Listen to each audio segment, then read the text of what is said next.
Rosalie, ano yung detalye sa panukalang batas na ito? Aga aprobado na ng House Committee on Senior Citizens yung committee report ng substitute bills na nagsusulong ng universal pension para sa senior citizens. Nakapaloob sa legislative measure yung pagkakaloob ng tulong pinansyal ng pamahalaan buwan-buwan para sa lahat ng senior citizen, kapwa indigent o hindi indigent. Gayun din ang pagpapalawig sa senior citizen benefits and privileges. Bukod dito, may provision din sa panukala para ma-i-update ang mandatory discounts at VAT exemptions sa basic commodities, healthcare services, digital purchases, transportation, at iba pang essential services.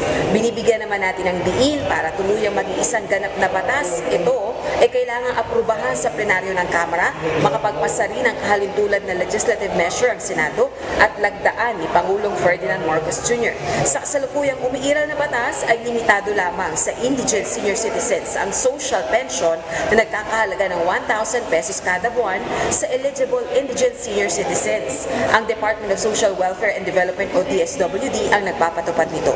Samantala, nagsagawa rin ng pagdinig ang House Committee on Senior Citizens para maimbestigahan ng scams at ibang panlilinlang na ginagawa laban sa elderly persons. Ayon kay House Committee on Senior Citizens Chairperson, United Senior Citizens Party List Representative Milagros Aquino Magsaysay, nasa 1 million pesos yung halagang na-scam sa mga senior citizen sa pamagitan nito ng pag-target sa kanilang bank accounts at electronic wallets.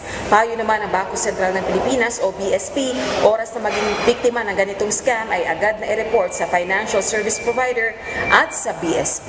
Balik sa iyo, Aga. Ngayon po mga senior citizens, let me explain something. Baka ngayon ay naguguluhan kayo. Ano naman ba ito? Baka scam naman po ito. Ngayon po, iklaro ko sa inyo para po mas maintindihan po natin. Okay? So, ang Universal Social Pension po ay pension po ito para sa lahat. Kung ikaw man ay may tinatanggap na pension ngayon sa other institution, or ikaw may mayaman, mahirap, walang ngipin or mayroong ngipin, ano man ang estado mo sa buhay, as long as you are senior citizens in this bill, ay automatic po, kasali ka po dito. But let me explain first bakit nasabi nilang aprobado ito. The House Special Committee on Senior Citizens ay inapprove po sa committee report ang substitute bill. Take note, ang inaprubahan po itong substitute bill. So, explain natin yan maya-maya. Sa Universal Social Pension for Senior Citizens, which seeks na mamandato na po ang provision of social pension sa lahat po ng mga senior citizens. Included po, aprobado ang substitute bill ni Representative Miro Kimbo na may House Bill of 1421.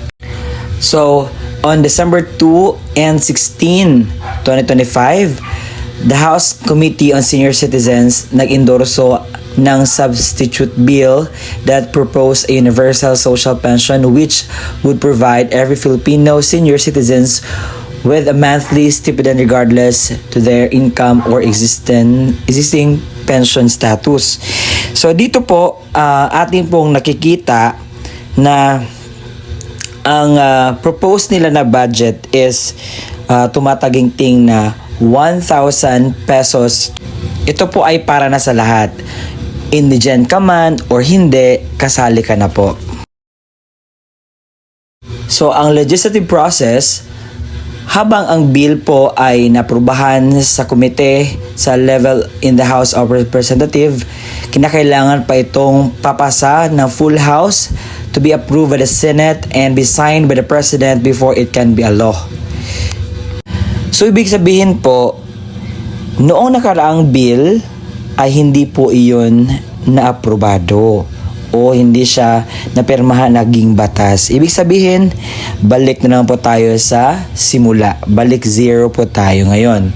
Kaya naman, ito po ay inaprubahan at nanatiling hopeful po tayo na pirmahan at maging batas po ito nang sa gayon po lahat ng mga senior citizens walang maiwan ay makakatanggap po ng pensyon, lalo na marami ang mga senior citizens ngayon ay isang bukang bibig ang pag-approve ng Universal Social Pension. At ako din, sobrang gusto kong ma-approve ito, lalo na gusto ng karamihan na makatanggap ng add-on sa kanila pong matatanggap.